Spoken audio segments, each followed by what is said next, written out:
Hi, my name is Lauren Fitzgerald and welcome to my read-along. Today we'll be reading the story of The Kind Wolf by Peter Nicol and illustrated by Jose Wilkin.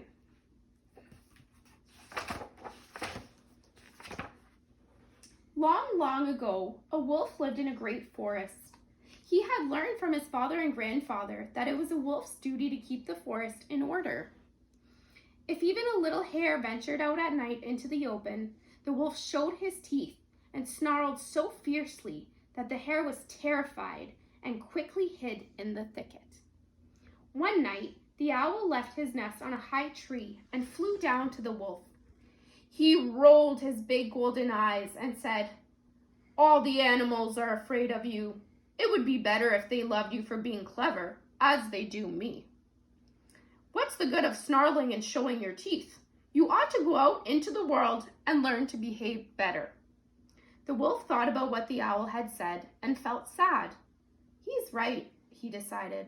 "I ought to go away." So he left the forest and moved into a cave a long way to the south to start a new way of life. He began to do a number of very strange, unwolf-like things. He picked flowers, gathered berries, dried herbs, and watched birds. The animals who lived in those regions shook their head. They thought he had gone mad. Of course, no one dared to say so out loud. The wolf had hardly gone when the owl called a meeting and announced the good news. "Now there is nothing to be afraid of," he shrieked. "We can all do as we like." "Fine," thought the fox, and snapped up a hen. The owl was right. From now on, everyone did as he pleased, and there was no more peace in the forest.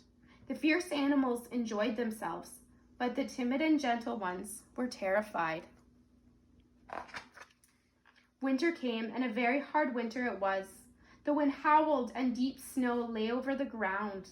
None of the animals could find anything to eat, and nearly all of them became ill. The owl, high up on his tree, saw the misery in the forest. He flew down from his nest hooting, "Save yourselves! Move about! Keep warm! Don't give up, as the saying goes." "Go on," said the fox to a rabbit. "You heard what the owl said. Move about! Keep warm!" And when the rabbit did so, the fox chased it up and gobbled it up. Just then, the wolf returned to the forest. He had learned a lot during his stay in the south. In his paw, he carried a suitcase containing healing herbs and berries. He moved back into his old home and put up a notice. "Dr. Wolf, medical practitioner. Consulting rooms now open to receive patients." Once again, the owl flew off to warn the animals. "Beware of the wolf in sheep's clothing," he hooted. "Troubles never come singly, as the saying goes. Beware, beware." "Beware of the wolf," said the fox to a mouse, and when she began to run, he gobbled her up. "A wolf may lose his teeth, but never his nature," observed the owl. "How true," said the fox, and looked greedily at Moorhen. The wind went on howling, and more snow fell. The paths were completely hidden under the snow, and the animals became desperate. They huddled in holes in the snow and felt bitterly cold and hungry. Even the fox became ill. He complained of dreadful pains in his inside, for his eyes had definitely been bigger than his stomach. But in spite of their misery, nobody dared to consult Dr. Wolf. He sat in his surgery and waited. "They're still afraid of me," he thought, "and the owl only makes them feel worse. What can I do? I can't force them to come to me." Then he grew angry. "All right, stay where you are," he shouted. "I'll go away." He packed his bags and set off on his journey. He had almost reached the edge of the forest when he saw a very small rabbit huddled in the snow. It lay there, too hungry and frozen to move. Only its long ears twitched. "There's no time to lose," said the wolf. He picked up the little rabbit and carried it back to his home. He tucked it up in his own warm bed and made a strong brew of hot chamomile tea and honey. In no time at all, the little rabbit was well again. How happy it felt, and how ashamed. Was this the fierce wolf who ate up helpless rabbits?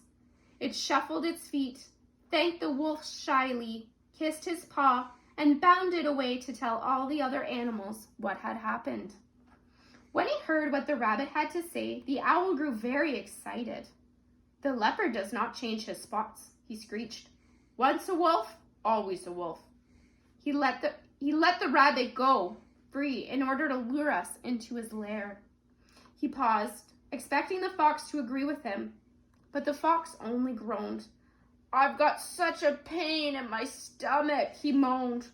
"I don't care what anyone says. Just take me to Dr. Wolf." There are many stories in which a rabbit takes a fox to visit a wolf, but that's what happened in this one. The wolf looked the fox over from head to foot. He prodded him in the stomach and said, "My friend, you are much too greedy. You eat too much. I'm putting you on a vegetarian diet. That means no more meat. Just porridge or maize and apples, pears, plums, carrots, cherries." The fox felt so ill that he promised never to eat another piece of meat as long as he lived. Then the wolf tucked the fox up in bed and put a hot compress on his stomach. After all, the animals in the forest believed in the wolf's kindness and wisdom, and if any of them became ill, they ran straight to his surgery to be cured. Only the owl still felt uneasy. He kept repeating, "Once a wolf, always a wolf. You mark my words." But nobody listened to him. As for the fox, he was a much healthier animal on his new diet. He never learned to like salads, although, in time, he became quite fond of cherries and apples and pears and carrots. Dr. Wolf eventually took a partner into his practice, and the two wolves could be seen on any fine day picking flowers and collecting herbs for their healing medicines.